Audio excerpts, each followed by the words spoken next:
Since 1971, when President Nixon took the United States off what was left of the gold standard, the world has operated under a system of money called Fiat. The dollar, the pound, the euro are all government fiat currencies. Fiat is a Latin word meaning let it be so. It is the law that this government currency be money.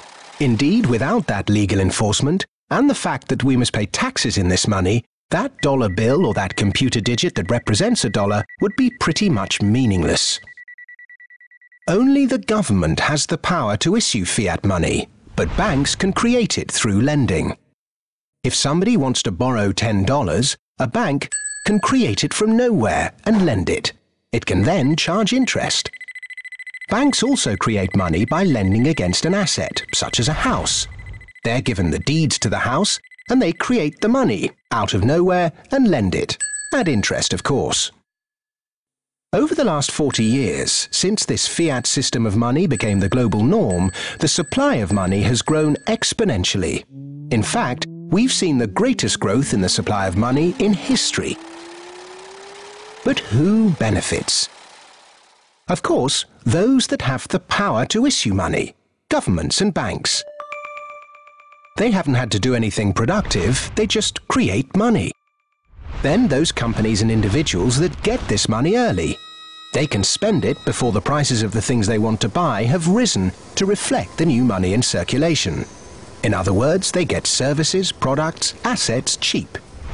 But prices soon rise, so holders of assets such as shares or houses will then see gains without there necessarily being any improvements to the company or house in question. Often, this can lead to speculative bubbles. Who gets this money early? However money is created, be it through lending, fractional reserve banking, financial bailouts, or old-fashioned money printing, banks are always at or near the top of the money-issuing pyramid. Next come corporations who borrow large sums. Those on lucrative government contracts for new ventures, particularly overseas. Banks' associate companies and partners. Those that borrow early and at low rates. And the bank's senior employees. They all quickly get their share of the pie. In some cases, this will come in the form of bonuses. But what about those at the bottom of the pyramid? Those on fixed wages or incomes? Those who live in remote areas? Or those with savings? By the time this newly created money has filtered down to them, the prices of the things they want to buy have increased. Their savings buy them less, however, and their wages remain largely unchanged.